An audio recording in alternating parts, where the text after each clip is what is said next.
할렐루야.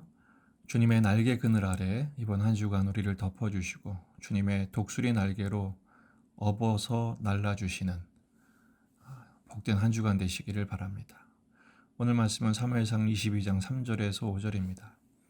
다윗이 거기서 모압 미스베로 가서 모압 왕에게 이르되 하나님이 나를 위하여 어떻게 하실지를 내가 알기까지 나의 부모가 나와서 당신들과 함께 있게 하기를 청하나이다 하고 부모를 인도하여 모압 왕 앞에 나아갔더니 그들은 다윗이 요새에 있을 동안에 모압 왕과 함께 있었더라.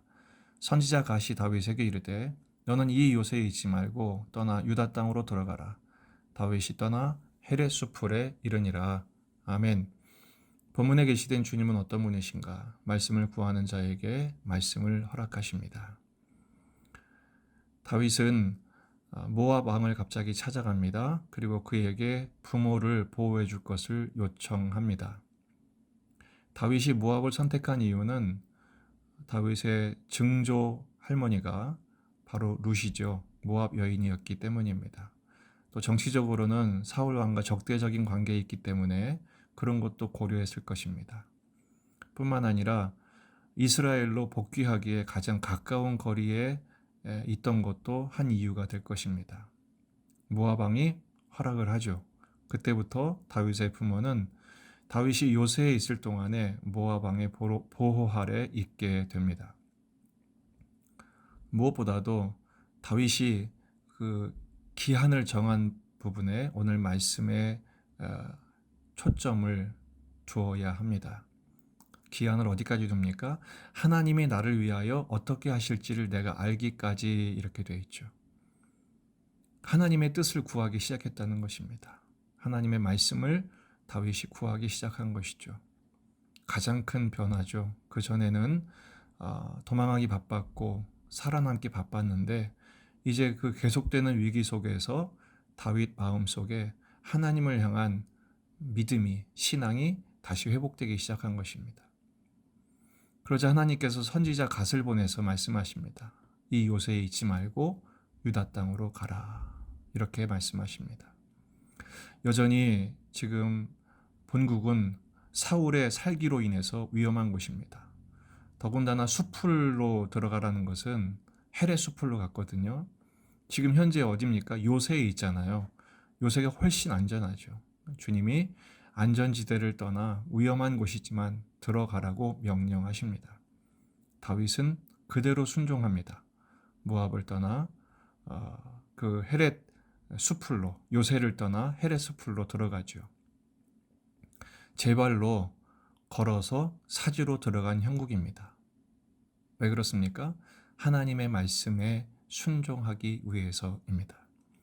오늘 말씀은 우리 두 가지 면에서 교훈을 줍니다. 첫째는 다윗이 부모를 책임지는 모습입니다. 본인은 젊으니까 요새로 수풀로 또 전장으로 나갈 수 있지만 부모는 연로하니까 그 부모를 공경하기 위해서였습니다. 놀라운 것은 다윗은 부모에게 큰 덕을 본 적이 없습니다. 어려서부터 아버지에게 소외를 당한 대상이었거든요. 사무엘이 방문했을 때 7명의 아들의 그 자리에 다윗은 끼지를 못했습니다. 열외 당한 것이죠. 그 당시에 다윗은 홀로 광야에서 양치기로 있었습니다.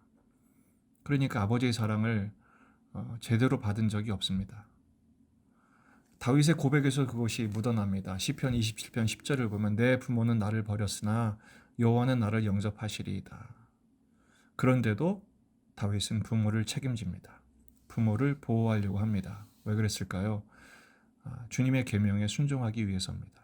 신명기 5장 16절 너는 내 하나님 여호와께서 명령한 대로 내 부모를 공경하라. 그리하면 내 하나님 여호와가 내게 준 땅에서 내 생명이 길고 복을 누리리라. 10계명 중에서 유일하게 약속을 주신 계명이 5계명입니다. 부모 공경이 그만큼 중요한 것이죠. 하나님을 경외하는 만큼 부모를 공경하라. 그러면 약속의 땅, 생명의 장수의 복을 허락하신다는 것입니다. 요즘은 많지는 않지만 부모를 공경하기보다는 부모를 공격하는 그런 현상들이 자꾸 나타납니다. 참으로 안타깝고 속상한 일입니다. 믿음의 식구들은 부모를 제대로 공경해야 됩니다. 하나님을 경외하는 만큼 부모를 공경하고 존중하며 봉양할 때 주님께서 약속하신 대로 하나님이 주신 땅에서 생명이 길게 되는, 또 복을 주시는 은혜가 있을 줄로 믿습니다. 두 번째는 말씀을 사모하기 시작했다는 것입니다. 다윗다운 면모가 드디어 보이기 시작하는 것이죠. 말씀과 순종의 밸런스가 지금 맞춰지기 시작한 것입니다. 지금까지는 도망하기 급급했고 사울을 피하기에 긴급했지만 이제부터는 현실 문제보다도 하나님의 말씀을 구하고 주님의 뜻을 따르려는 마음을 제대로 갖추기 시작한 것이죠.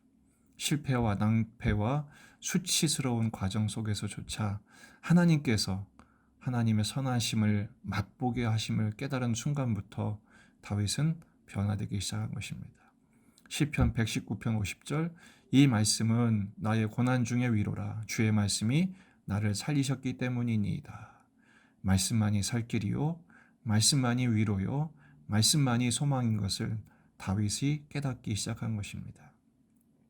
마찬가지로 오늘의 고난과 위기와 결핍의 현실 가운데 하나님의 말씀이 우리를 위로하시고 살려주시며 책임져 주심을 믿으시길 바랍니다.